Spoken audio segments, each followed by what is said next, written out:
Mesdames, Messieurs, bonsoir et bienvenue sur Economia. Je vous avais promis lors de notre dernière émission que le sujet de ce soir intéresserait beaucoup d'entre vous et pour cause, nous allons parler du marché automobile. Seulement, il m'a été paradoxalement très difficile de recevoir les patrons de ce secteur comme les représentants d'institutions en rapport.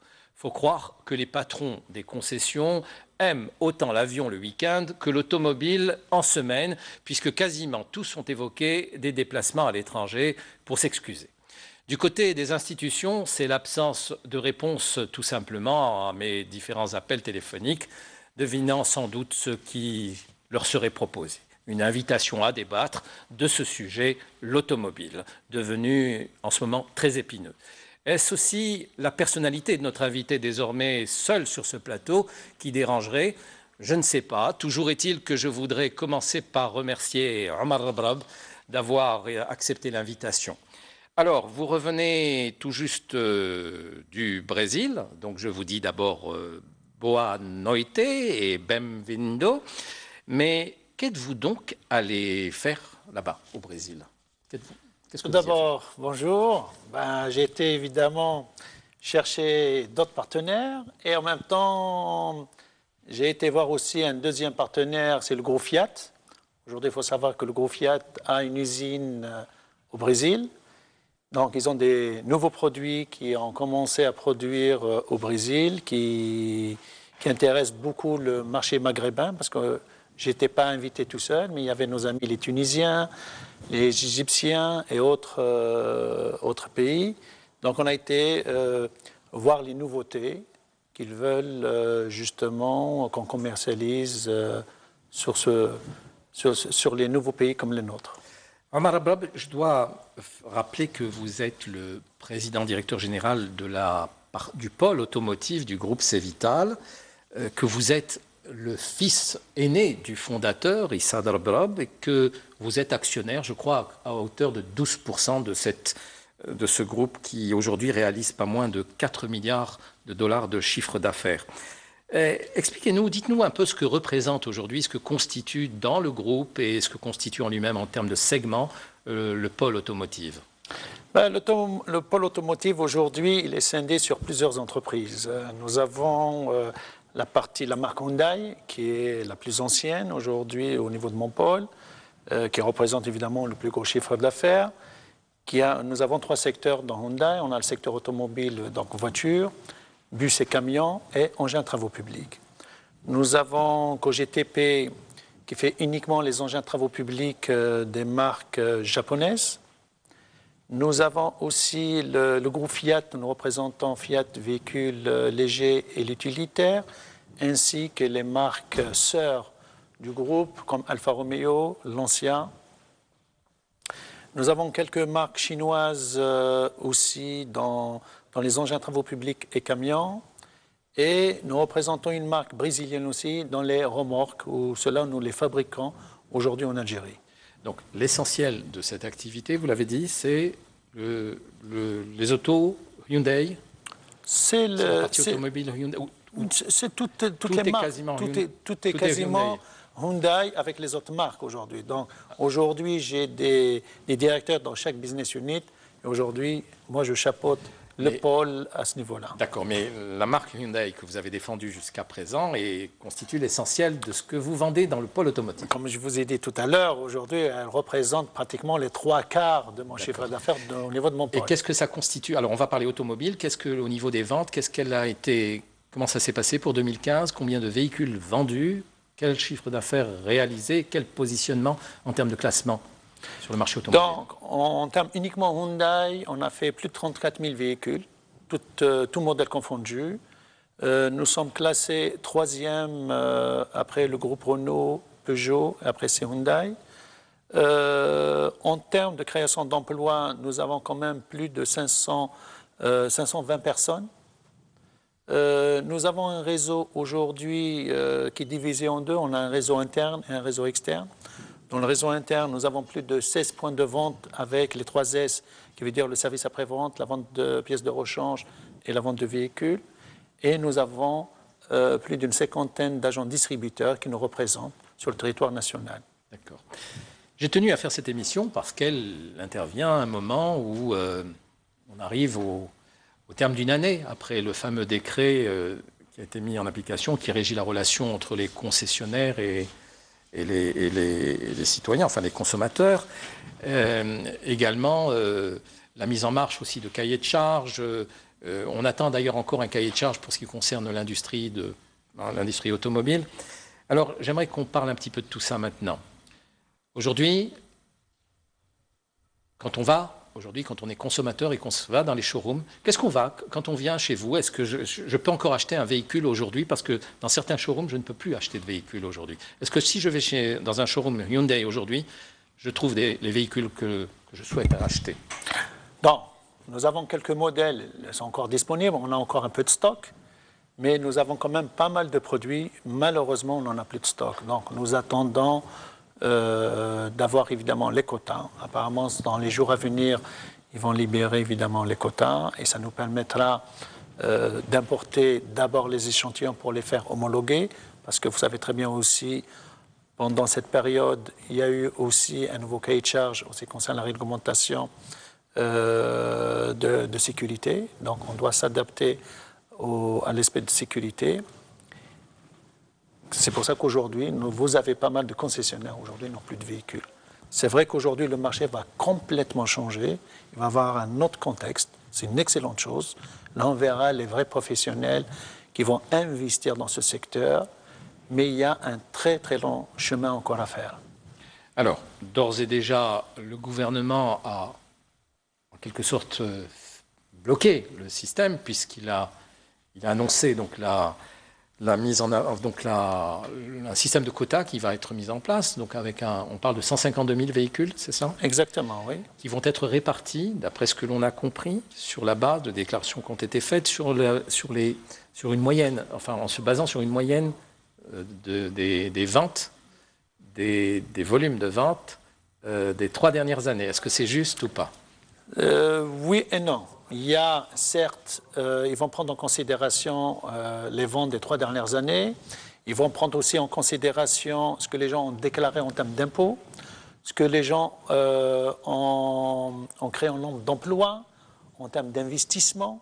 Donc, je pense qu'ils vont prendre en considération tout ça. Ils vont prendre une moyenne qu'ils vont mettre à la disposition, évidemment, du concessionnaire. Je ne crois pas que ce soit... Au départ, on a parlé juste des volumes qui ont été vendus. C'est vous qui souhaitiez non. qu'on agisse aussi sur la fiscalité qui était versée. Non. C'est plutôt les journaux qui ont donné ce type d'informations. Mais comme nous, à travers l'association des concessionnaires, nous avons quand même des informations quand même qui sont plus avancées. Donc, ils nous ont dit qu'ils vont si parfois vous dites que vous découvrez les informations en même temps que le grand public. Oui, ça arrive, mais pas sur ce volet. Quand même, aujourd'hui, les choses ont beaucoup évolué par rapport aux autres années. Aujourd'hui, quand même, on a une meilleure communication entre notre association des concessionnaires et le pouvoir public, que ce soit le ministère du Commerce ou que ce soit le ministère de l'Industrie et même les autres ministères. Donc aujourd'hui, la communication est quand même beaucoup plus importante et nous constatons quand même, on fait quand même des débats plus importants. Donc on essaie de s'échanger des informations qui vont nous permettre d'être plus à l'écoute et donner aussi des informations parce que nous sommes aussi sur le terrain. Donc il faut savoir qu'aujourd'hui, nous essayons de défendre le consommateur, mais le climat aujourd'hui est tout à fait autre par rapport à quelques années d'avant. Alors, la mise en place de quotas, elle place un petit peu tout ce monde-là dans une situation un peu difficile, parce que tout le monde est en attente de voir ce qui va se passer. Est-ce que, quel que soit le mode qui va être adopté, vous vous en satisferez? Franchement, aujourd'hui, je ne peux strictement rien vous dire. Donc, ce que je peux dire, j'espère que les choses se feront plus équitablement par rapport et en transparence. Parce que c'est ça la vraie démocratie, c'est en faisant les choses en transparence et en démontrant comment ils ont pu donner les quotas de chacun par rapport à quoi. Si on le fait de cette façon, oui, il n'y a aucun problème. D'un côté aussi, il faut que le pays, il était temps aussi qu'on change les méthodes, parce que jusqu'à aujourd'hui, les gens, ils importaient, ils revendaient. Aujourd'hui, les concessionnaires, ils seront obligés s'ils veulent vendre plus, c'est de se mettre à une vraie production. Et on va commencer à professionnaliser les gens, et ça permettra d'avoir, celui qui veut avoir un quota supplémentaire, ça sera celui qui va produire. Parce que dans le domaine de la production, le marché est libre. Vous pouvez produire autant que vous voulez, que vous pouvez commercialiser. Juste encore sur les quotas avant d'attaquer la production. La mise en place de quotas doit être le lieu d'action et de nombreux lobbies aujourd'hui. Ça doit tirer de partout. C'est sûr qu'il doit avoir... Est-ce que le gouvernement pourra résister à tous ces tiraillements? Franchement, je ne peux strictement rien vous dire. Mais on saura, quand c'est qu'on sera clair là-dessus? Les gens, ils parlent au cours de la semaine prochaine. Donc, nous attendons ce type d'informations. J'espère que ça va être pour bientôt. Que va-t-il se passer lors du prochain salon de l'automobile qui va se dérouler vers la fin du mois de mars? Qu'est-ce que vous pourrez vendre? Et qu'est-ce que les autres pourront vendre? Aujourd'hui, ceux qui ont parce que, comme vous l'expliquiez, même si les quotas donc, sont clarifiés, il va falloir du temps pour amener les véhicules. Il faut même beaucoup de temps, parce qu'il faut savoir qu'ils ont mis un nouveau système. Il faut d'abord ramener les échantillons qui soient homologués, et après, on vous donne l'autorisation, vous pouvez ramener votre quota. Qui veut dire, au moment qu'on vous donne l'autorisation pour importer un échantillon, ça vous prend minimum entre 2 à 3 mois. L'homologuer, ça va vous prendre, en grosso modo, 15 jours. Et après, il faut ramener votre quota, il faut considérer encore 2 à 3 mois. Donc, vous avez pratiquement minimum entre 5 à 6 mois. Donc, on va y aller vers la fin de l'année, vers septembre, octobre, que les gens pourront recevoir leur nouveau véhicule. Alors, sur la production, les nouveaux textes donc, vous invitent les premiers textes donc, vous invitez dans les 3 ans à réaliser un investissement dans la production. Est-ce que c'est le cas aussi, ça va être le cas aussi pour la production d'automobiles elle-même? Non, dans le secteur automobile, aujourd'hui, d'abord, nous attendons toujours le cahier de charge, parce qu'aujourd'hui, je ne peux pas m'avancer, parce que je ne suis pas au courant à 100%, évidemment, comment le cahier de charge a été fait. Est-ce que le peu d'informations que j'ai, ils ont l'intention, donc... De 5 années, on parle de 5 années? Non, de 3 années. 3 années toujours. 3 années. Les gens doivent se conformer aux nouvelles règles. Maintenant, par rapport aux sociétés qui ont déjà eu l'agrément de production. Oui.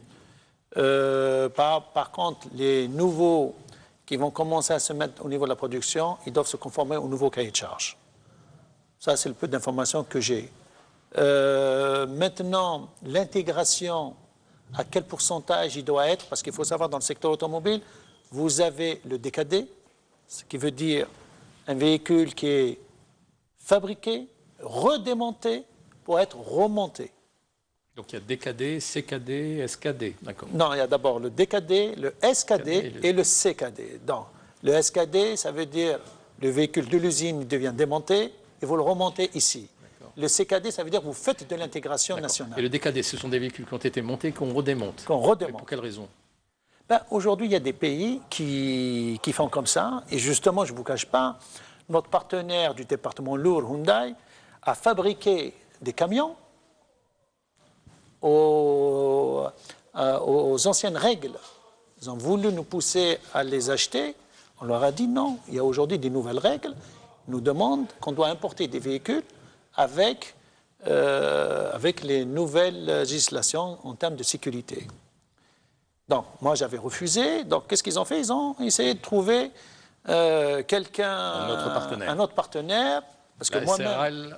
Tiziri. Non, Tiziri, c'est lui qui avait commandé la marchandise et malheureusement, il l'a annulé. Donc, ils ont été chercher encore quelqu'un d'autre. Global Motors. Global Motors, qui est quelqu'un de Batna. Ils ont trouvé un petit pigeon. Je peux ça pas lui dire. fera plaisir. Oui, parce que. Mais là, vous faites de la délation, monsieur le Non, je ne fais pas la délation, parce que je vais vous expliquer pourquoi. C'est que quand moi-même j'ai refusé, comme Tiziri a refusé, eux ils se retrouvent avec 2000 camions sous les bras. Oui.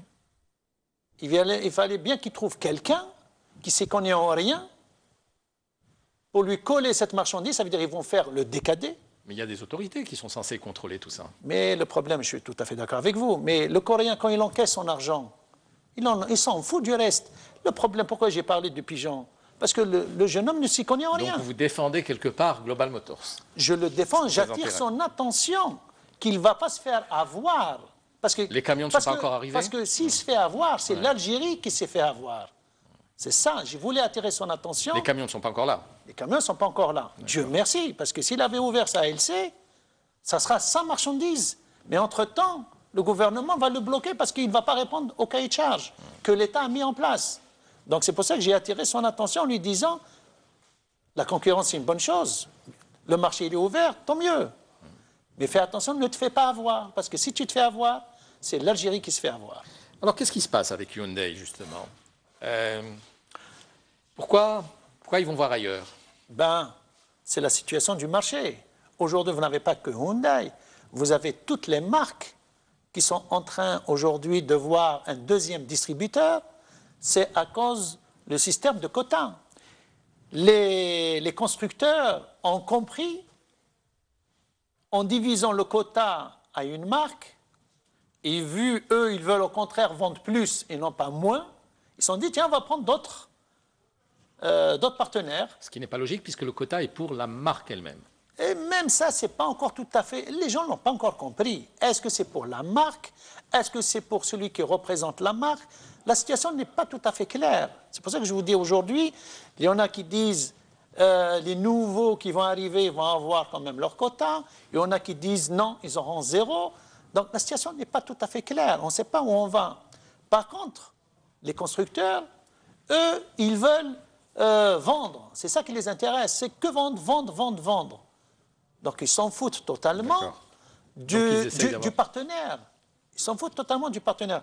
C'est pour ça qu'aujourd'hui, je me suis dit, j'attends de voir, nous attendons de voir d'abord les textes, les quotas, et à partir de là, on pourra se mettre, on va se remettre à table avec nos partenaires. Oui, mais avec la perspective éventuelle de vous séparer. Non, du tout. Pourquoi vous voulez que je me sépare d'une marque que c'est moi-même qui l'ai installée en Algérie?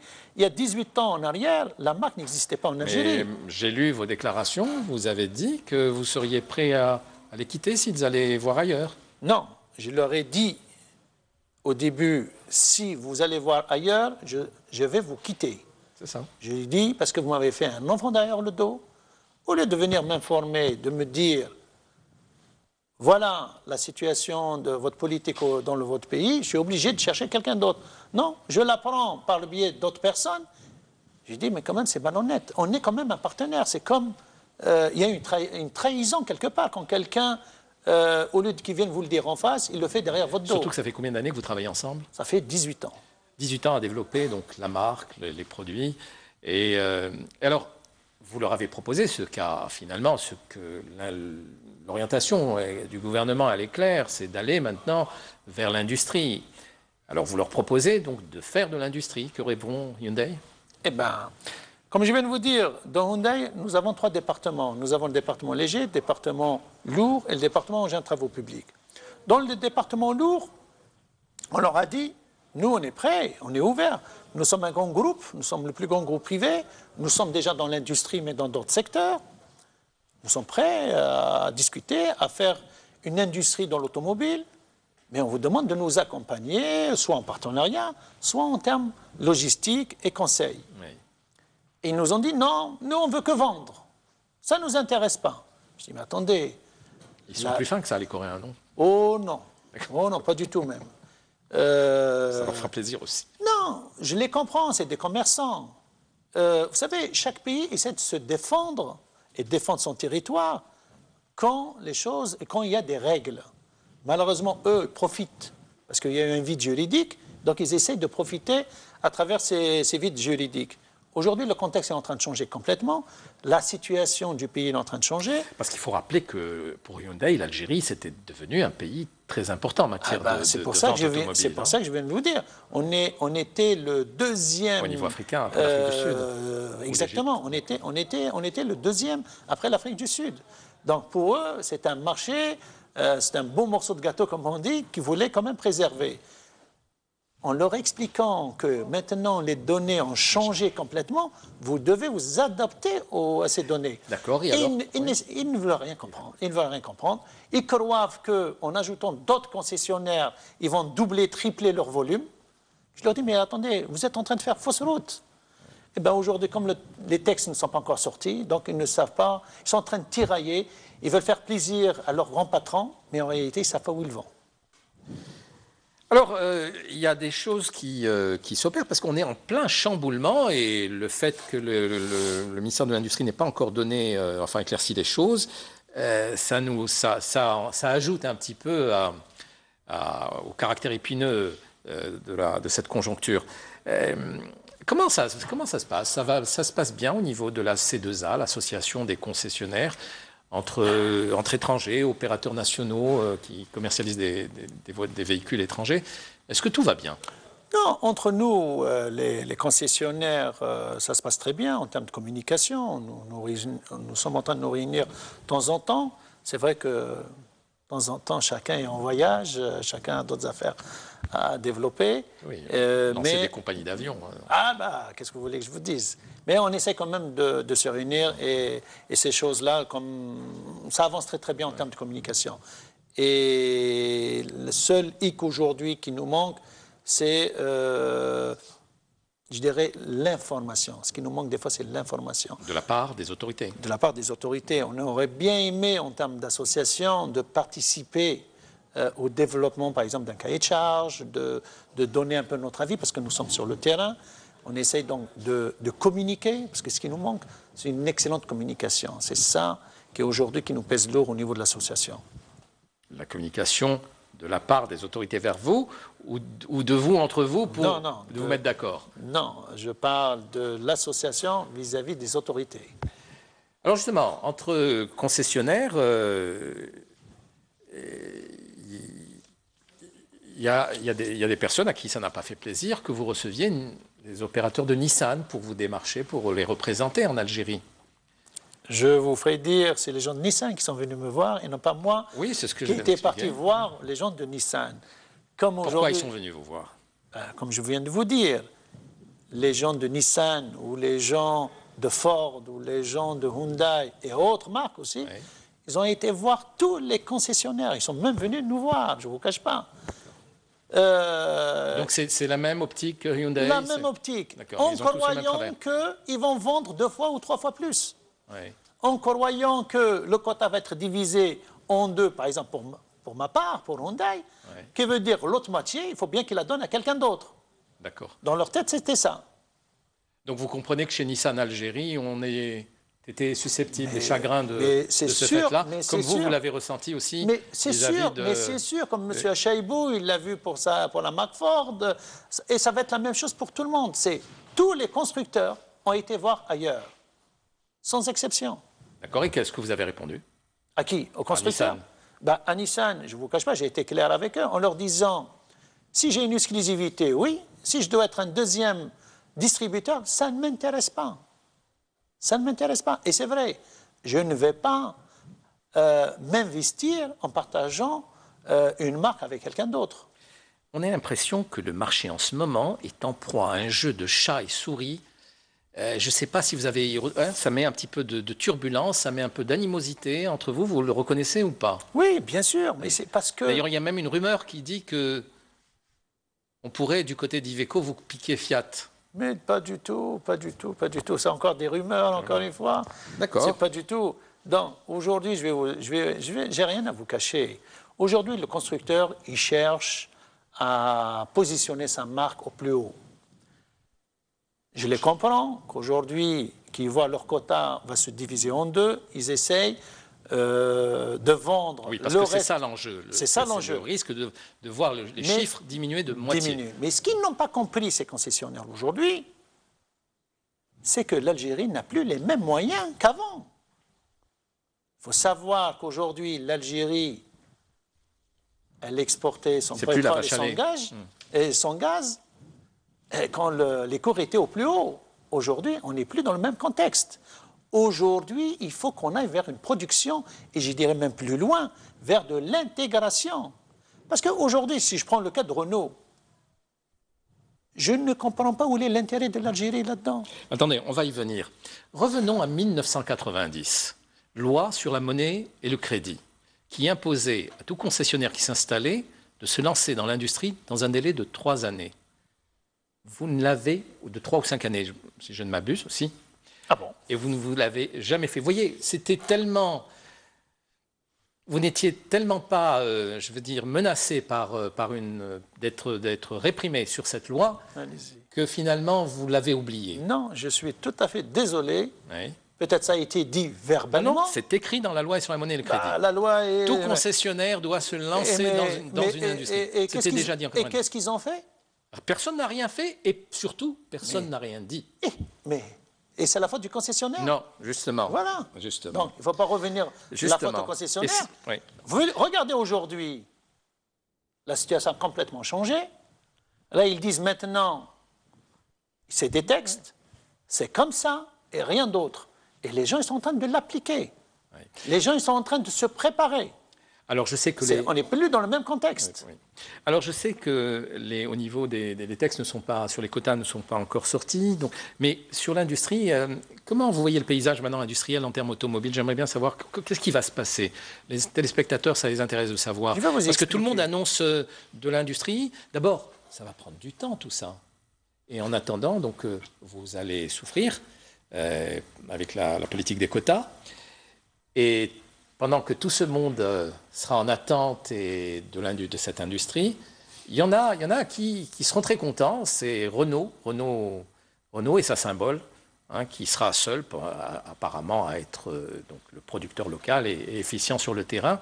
Alors comment vous voyez tout ça? C'est l'avenir de l'industrie automobile pour les prochaines années.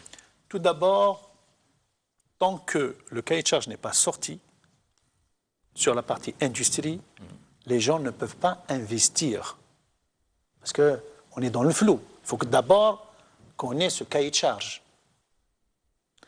Et quand on va lire ce cahier de charge, on verra dans quel contexte on peut investir.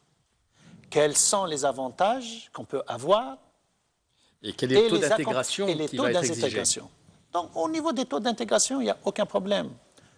Je prends notre cas au niveau de notre groupe. Nous sommes fabricants de verre, du bâtiment. On vient de lancer quelques équipements pour faire le verre automobile. Donc aujourd'hui, à l'heure que je vous parle, on fait déjà le verre automobile. Le verre automobile qui servira pour vos véhicules et pour les autres. Pour tout le monde. D'accord. Et même une bonne partie est destinée à l'export. Donc aujourd'hui, nous faisons tout ce qui concerne le plat, ça veut dire tout ce qui vient sur le côté, pour les engins, les camions, les bus et quelques véhicules. Sinon, tout le bombé, en tout cas, avant la fin de l'année, nous allons faire le bombé. D'accord, donc ça, c'est quelque chose de... En termes d'intégration. Vous allez vendre à Renault? Bien sûr, pourquoi pas? Pourquoi pas? Mais on est ouvert à vendre à tout le monde et à vendre même à d'autres marques aussi. Très bien. Nous avons l'intention aussi de nous lancer aussi dans la production de la transformation plastique. Donc, on va faire quelques composants dans la partie plastique. Nous allons, avec Lucchini, nous avons donc acquis l'unité en Italie, donc nous allons faire quelques composants de pièces de rechange pour l'automobile aussi. Donc vous voyez, on va se diversifier en termes de production. Et ça va prendre du temps, non? Non, du tout. Ça ne prendra vraiment aucun problème en termes de temps. Parce que au moment qu'on aura le cahier de charge entre nos mains, on va le lire, le compte à rebours va démarrer pour tout le monde. Et alors, quel type de véhicule vous allez produire, vous? Justement, je ne vous cache pas, donc je viens de revenir du Brésil. J'ai été voir aussi nos partenaires de Fiat pour leur parler aussi de la partie production. Ils sont pour. J'ai vu un autre partenaire brésilien dans des bus. Il est partant, Marco Polo. Vous savez qui était Marco Polo? Pardon? Vous savez qui était Marco Polo? Marco Polo, c'est un Brésilien qui a démarré de zéro. Non, c'est un Vénitien qui faisait du commerce avec l'Asie et qui allait beaucoup en Chine et qui circulait beaucoup, effectivement. Non, c'est bon. Oui, mais aujourd'hui, quand j'ai visité ces usines... Aujourd'hui, les Brésiliens. D'abord, les Brésiliens. C'est une entreprise brésilienne. Deuxièmement, c'est une très, très grande entreprise. Il est sur tout le marché américain du nord au sud. Il a quelques pays en Afrique, il est aussi en Inde, en Chine. Alors, qu'est-ce que vous allez faire avec eux? On a commencé à discuter avec eux, une première discussion, pour justement de faire des bus en Algérie. Donc, ils sont ouverts, donc on doit encore se revoir pour essayer d'avancer sur ce volet. Je dois retourner la semaine prochaine voir nos partenaires Hyundai, parce que aussi, je voudrais les faire participer sur la partie production. J'espère qu'ils ne verront pas l'émission. Bah si, pourquoi Si, pas. Mais je n'ai, franchement, je n'ai strictement rien Alors, à cacher. avec eux, pour clarifier quoi avec Hyundai? Bah, d'abord, ils sont intéressés de produire, mais de quelle façon? Ah, ils sont quand même intéressés de faire de la production. Non, ils sont intéressés, mais sans mouiller leur chemise. Ça veut dire qu'on est les seuls à le faire. Non, là, je vais les voir pour la partie voiture. Voiture, très bien. Sur la partie voiture, non, ils veulent qu'on fasse quelque chose, mais comment on doit se faire? Comment ils doivent nous accompagner? Comme vous avez dit tout à l'heure, c'est un long débat. Tout dépend de l'accompagnement qu'ils doivent nous apporter. Tout dépend aussi, parce qu'il faut savoir, c'est pas faire seulement une usine. Il faut aussi la formation. Et la formation, elle est capitale. Vous savez, sortir une voiture, c'est très facile de le dire. Mais quand on est sur le terrain, c'est tout à fait un autre monde. Voilà, c'est pour ça que vous y croyez à tous ces beaux projets qu'on nous annonce. Et à quel terme vous voyez ça? Parce qu'effectivement, il faut de la formation, il faut des équipements, il faut de l'investissement. Je vais vous expliquer. Prenons le cas de la Turquie il y a une vingtaine d'années en arrière. Ils étaient dans le même cas que chez nous. Prenez la Chine, qui n'était pas producteur d'automobiles, elle devient l'un des plus grands producteurs mondiaux d'automobiles. Quand vous prenez l'Inde, etc., et d'autres pays, vous savez, il faut bien un commencement. C'est vrai, il faut de l'accompagnement. Il faudrait aussi avoir un tissu industriel. C'est pour ça que je vous dis, j'attends de voir le cahier de charge, parce qu'aujourd'hui, à l'heure que je vous parle, si on laisse les droits de douane comme elles sont, on ne sera jamais rentable. Il faut savoir aussi, si l'Algérie va rentrer dans l'Union européenne en termes d'exonération de droits de douane, dites-moi où est l'intérêt. Il vaut mieux importer les produits en CBU que de les produire. Ça reviendrait moins cher. Et donc, vous préconisez quoi? Qu'est-ce qu'il faudrait faire? Justement, c'est pour ça que je vous ai dit, j'attends de voir le cahier de charge. Quand on verra le cahier de charge, nous allons, si on voit qu'il est véritablement bien complet et protégé, on protège véritablement le marché et les producteurs, là, oui, on pourra dire, on peut démarrer. Sinon, on voit qu'il y a des choses qui manquent, on doit encore écrire au gouvernement, leur attirant leur attention. On n'est pas protégé à ce niveau-là, on n'est pas protégé là, il faudrait absolument le gouvernement qui est dans une situation un peu difficile, puisqu'il est entre le marteau et l'enclume, entre différents intérêts, les intérêts des nationaux, les intérêts des étrangers. Ça ne doit pas être facile. Non, je pense que nos différents ministères défendent quand même l'intérêt. Non, ils défendent l'intérêt national, mais ils sont obligés aussi de tenir compte. D'abord, le marché national. Parce qu'on parle justement du marché national et on parle aussi des consommateurs algériens. Et donc vous êtes confiant, hein?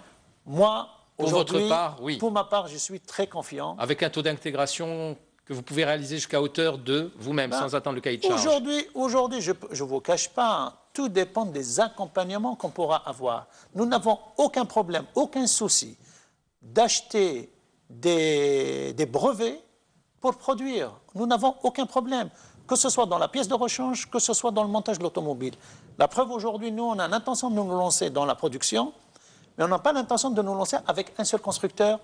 On va investir au minimum avec 3 grands constructeurs, qui va nous permettre d'amortir, évidemment, la chaîne de production. Ça va nous permettre aussi de faire plus d'intégration. Ça va nous permettre aussi de diviser le risque par 3. Et aujourd'hui, d'être plus autonome, c'est en cas d'un constructeur, il peut demain vous augmenter les prix, demain il peut vous dire, tiens, mon usine elle est à l'arrêt, ils sont en grève. Comme ça, la chaîne de production ne va pas s'arrêter. Très bien. Voilà. Il était question à un moment donné, pour en revenir à la C2A, de créer une sorte d'alliance industrielle entre concessionnaires algériens. Où c'est que ça en est, ce projet? On en a parlé entre nous, comme ça, vaguement, mais ce n'est pas quelque chose qu'on a approfondi. Donc le vague s'est encore plus évaporé. Voilà. Bien. Alors ici, on parlait des consommateurs un petit peu. Les prix des véhicules sont devenus chers. Alors ils sont chers pour différentes raisons. Alors quelles sont les raisons réelles? Vous savez très bien, la première raison, c'est d'abord la dévaluation du dinar, qui a quand même... On parle de 30% à peu près. Entre 20 à 30%. Donc il faut attendre minimum 30% d'augmentation. La deuxième chose, c'est la nouvelle règle en termes d'équipement. Donc automatiquement, les véhicules vont beaucoup augmenter. Donc si j'ai bien compris, donc des véhicules qui sont chers et qui vont devenir de plus en plus chers, et qu'on ne pourra acheter dans combien de temps? Quand c'est que le consommateur... Quelle est en fait aujourd'hui la demande par rapport à l'offre aujourd'hui? Et si on est à 152 000 véhicules, combien de personnes resteront en attente de véhicules neufs sur le terrain? Vous savez, tout dépend maintenant de comment l'économie va bouger. Si l'économie, elle va rebondir, ça veut dire qu'on va mettre véritablement la machine en route, c'est sûr que les 152 000 véhicules ne vont pas suffire. Qu'est-ce qui va compenser les 152 000? Ça sera la production. Donc les premiers qui vont se mettre à la production, ça sera les premiers qui pourront vendre autant qu'ils veulent. Oui. Et même, ils pourront même exporter. Ça permettra de faire entrer des devises à l'Algérie. Mais dans le contexte d'aujourd'hui, quand je vois le cas de Renault, on est en train d'importer des véhicules en SKD et en train de les boulonner. Il faut savoir qu'aujourd'hui, Renault ne paye pas de taxes en Algérie. Donc, il y a un déficit budgétaire pour l'État en termes de taxes. Je veux dire, c'est le contribuable qui paye aujourd'hui. Donc, je ne vois pas où est l'intérêt de l'Algérie en termes d'intégration, en termes d'entrée de devises. Il n'y a strictement rien. Nous sommes au contraire. On leur a donné tout sur un plateau d'argent de quelque chose qui ne nous rapporte rien pour créer 300 emplois. Et cette situation de blocage les avantage, bien sûr. Et on y ajoute le crédit à la consommation. Un crédit à la consommation, avoir un crédit à la consommation avec du boulonnage. Vous appelez ça de l'intégration. Franchement, je ne vois pas où elle est. Et que fait la C2A? Qu'est-ce que vous voulez que la C2A fait? Ouais. Qu'elle fasse? Il y a strictement, aujourd'hui, elle n'a aucun pouvoir de dénoncer tout ça aujourd'hui. Mais vous disiez que le gouvernement défendait la production nationale et défendait cause nationale. Elle défend aujourd'hui, elle défend, par exemple, elle est en train de préparer un cahier de charge pour défendre. Oui. Mais aujourd'hui, c'est pour ça que, en termes de communication, on manque de communication. J'ai l'impression qu'on est comme dans la situation en téléphonie quand Jay-Z était seul ici pendant 2 années à opérer pendant que les autres attendaient de s'installer. C'est un peu curieux. Alors, pour j'en viens maintenant à la partie qui m'intéresse aussi, donc les consommateurs. Il y a donc le décret a annoncé toute une série de dispositions visant à protéger le consommateur dans sa relation avec le concessionnaire. Ça a été une bonne chose de votre point de vue, c'est bien? Bien sûr, non, c'est une excellente chose. Parce qu'il y a certains concessionnaires qui faisaient un peu n'importe quoi. C'est pas le problème. Je ne vous cache pas, c'est pas la faute des concessionnaires. Les concessionnaires, d'abord, il faut savoir qu'il y a eu un boom dans l'automobile, donc tout le monde s'est précipité dans le secteur automobile. Il y en a qui ont investi en créant plus d'emplois, ont investi pour avoir un bon service après-vente, suivre le consommateur. D'autres, par contre, ils ont essayé que vendre. Il faut savoir que aussi, il n'y avait pas de législation. Tout le monde importait ce qu'il voulait. Est-ce que les véhicules répondaient aux normes ou pas? Les gens déversaient des véhicules qui ne répondaient pas pour la plupart aux normes. Aujourd'hui, il y a eu un nouveau cahier de charge. Aujourd'hui, il y a des nouvelles règles. Donc, les choses commencent à rentrer dans l'ordre en termes de la protection du consommateur. Voilà aujourd'hui, les choses changent aujourd'hui. Juste pour terminer sur le volet industrie, il y a maintenant beaucoup de concessionnaires qui vont disparaître du marché, forcément. C'est sûr. Ils vont rester que des gens qui vont investir, qui croient à leurs produits, qui croient à la marque qu'ils représentent. Alors je reviens aux consommateurs et justement on va écouter le président de l'association de la Poste, l'association des consommateurs, qui revient un petit peu sur ce texte de loi et la manière dont les choses ont été appliquées, comment ce texte a été appliqué. On écoute, il vous interpellera d'ailleurs sur ce que vous faites aussi. Visiblement, les choses ne sont pas aussi nettes chez Hyundai. On écoute M. Zebdi. La majeure partie des concessionnaires ne respectent pas cette réglementation. Je citerai quelques exemples. Pour l'acompte, l'acompte exigé ne doit pas dépasser les 10%, sauf si la livraison se fait dans une semaine. Mais il y a plein de concessionnaires qui prennent 90% jusqu'à 100% en laissant les nouveaux acquéreurs de véhicules attendre des mois. Il y a aussi d'autres infractions qui sont commises récemment. concernant certaines options de véhicules. C'est-à-dire le consommateur a acquis sur papier, sur document, un véhicule avec plusieurs options, mais lors de la livraison, il découvre qu'il y a des options qui ont sauté, malheureusement. Donc, je dirais que c'est de la pure arnaque. Voilà, c'est de la pure arnaque. Mais malheureusement, malgré qu'on est en train de saisir les autorités de contrôle, il n'y a pas une réaction qui est vive, il n'y a pas une réaction qui est ferme. Et tant qu'il n'y a pas une fermeté, ces concessionnaires continueront à arnaquer le consommateur et à enfreindre la loi. Justement, ça c'est une question que je voudrais bien qu'elle soit posée aux autorités. Pourquoi ils ne réagissent pas? Actuellement, on a des dossiers qui sont en instance, on a des requêtes qui datent depuis des mois et auxquelles on n'a eu aucune réponse, aucun suivi. Malgré que c'est des requêtes collectives, c'est des requêtes fondées, c'est des requêtes objectives avec documents.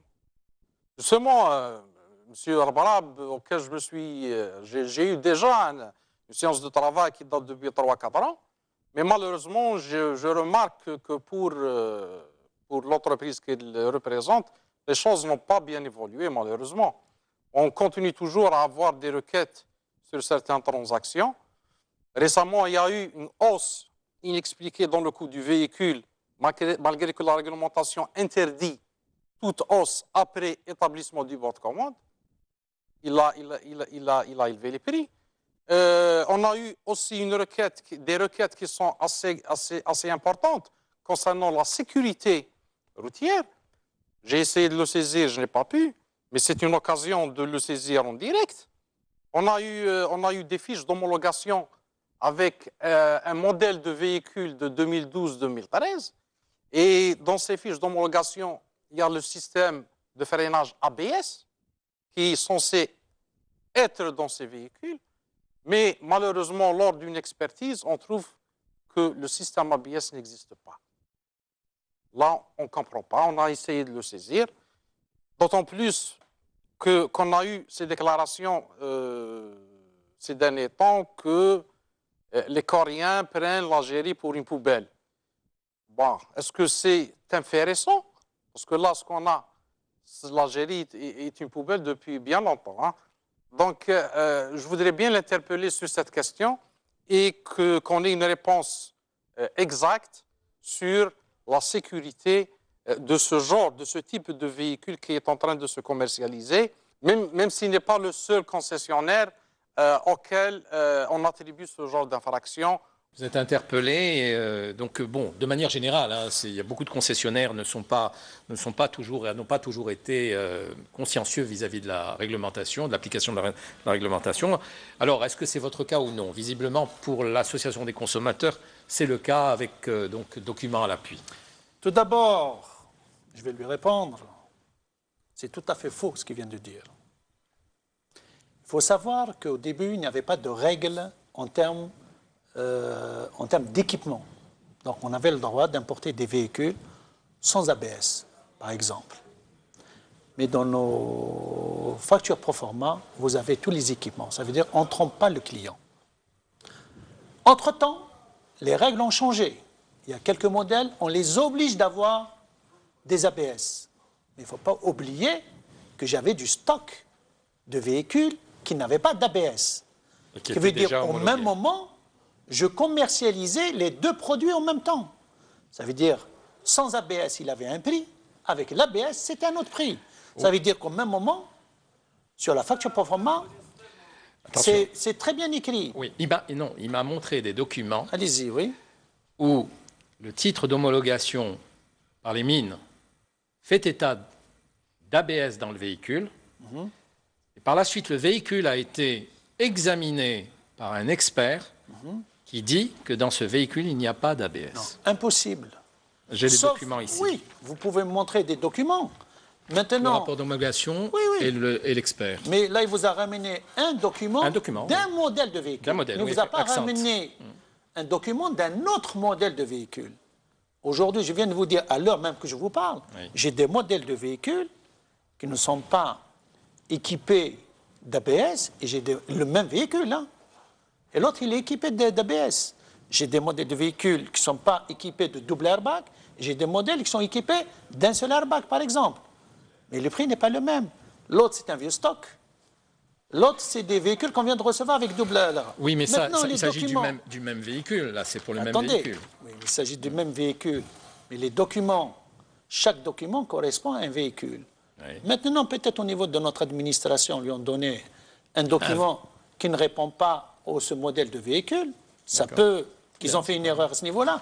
Mais sur la facture définitive, c'est bien précisé que le véhicule que le client a acheté était sans ABS ou avec ABS. Dans tous les cas de figure, en cas d'erreur, vous vous engagez à réajuster les choses. Non, l'erreur, en termes, là, on parle de documents, et non pas de véhicules.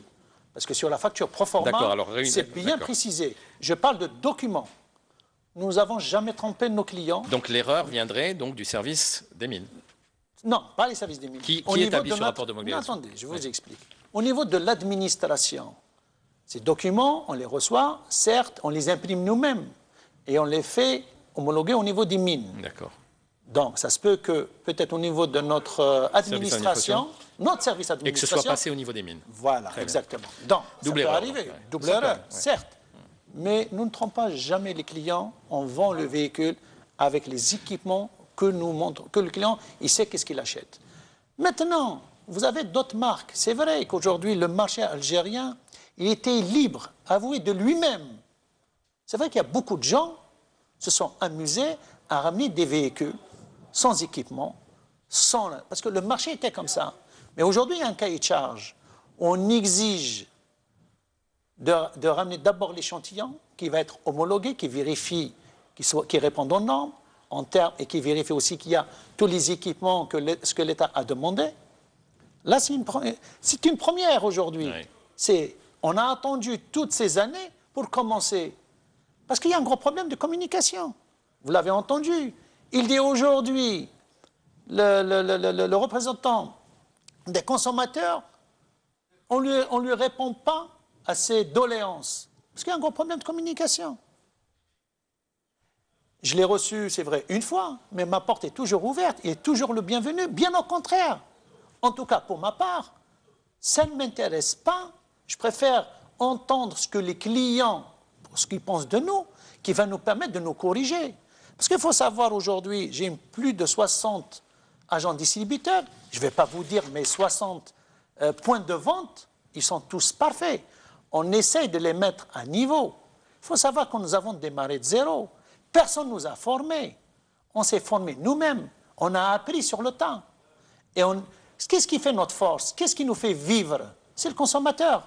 Donc, pour ma part, c'est très important d'être à l'écoute du consommateur, d'essayer, je ne vais pas vous mentir qu'on n'a pas fait d'erreur. On a tous fait des erreurs, mais on essaie de se corriger. J'en ai reçu même beaucoup de clients personnellement. On essaye de les entendre, qu'est-ce qu'ils en pensent, qu'est-ce qu'ils trucs. Le plus gros problème que j'ai pu avoir avec mes consommateurs, c'est les délais de livraison. Mais il faut savoir qu'aujourd'hui, je suis entre le marteau et l'enclume. C'est que j'ai commandé de la marchandise chez les Coréens, mais des fois, ils vous mettent 9 mois pour vous livrer votre véhicule. Oui. Vous vous retrouvez coincé entre le consommateur. C'est vrai que nous avons pris 10% d'acompte. Le Coréen vous dit, on vous livre, les règles, on vous livre au bout de 3 mois, 4 mois maximum, et du jour au lendemain, il vous met 9 mois. Oui. 12 mois. Ça m'est arrivé même sur des modèles de véhicules à attendre 4 ans qu'on me livre. D'accord. Mais grosso modo, ça va beaucoup mieux maintenant. Quand même, les concessionnaires essayent de respecter un petit peu déjà la nouvelle réglementation. Les marques, je précise bien. Il nous reste 2 minutes, oui. Les marques, aujourd'hui, qui existent en Algérie, les marques, ils font tout pour défendre la marque. Les marques qui ne sont pas connues, c'est vrai qu'aujourd'hui, les gens ils sont là pour vendre, ils s'en foutent. Mais ceux-là, ils vont disparaître. Ils vont rester que les professionnels. Ils vont rester ceux qui vont être à l'écoute du consommateur. C'est vrai maintenant, aujourd'hui, on sent que les choses commencent à changer, à se professionnaliser et à s'améliorer. Les inquiétudes ne sont pas encore... elles sont là, chez vous, normalement. Est-ce que le fait que le baril du pétrole ne soit pas encore à bon niveau. Est-ce que tout ça ne vous inquiète pas pour vous lancer dans l'aventure industrielle? Non, du tout. Vous savez, l'Algérie, c'est un grand pays. L'Algérie, même, on est même en retard par rapport à d'autres pays. Vous avez des pays qui n'ont pas de pétrole, mais ils sont producteurs d'automobiles. Oui, mais ils ont d'autres habitudes culturelles. Ils ont d'autres habitudes. Et bien, les habitudes vont changer aujourd'hui. La preuve, aujourd'hui, on pousse les concessionnaires à investir dans la production. Monsieur Lablab, merci beaucoup. Je voudrais saluer, bon, je ne dirais pas votre courage parce que vous êtes habitué des plateaux, mais quand même, en cette période un petit peu, peu de concessionnaires sont prêts à venir sur les plateaux, y compris le ministère, et tout le monde est en attente de ce fameux cahier des charges. Alors, je vous remercie infiniment. Je vous souhaite beau succès pour vos futures industries. Et voilà, et j'invite les téléspectateurs à revenir sur notre plateau samedi prochain pour un nouveau débat d'économie. Merci encore.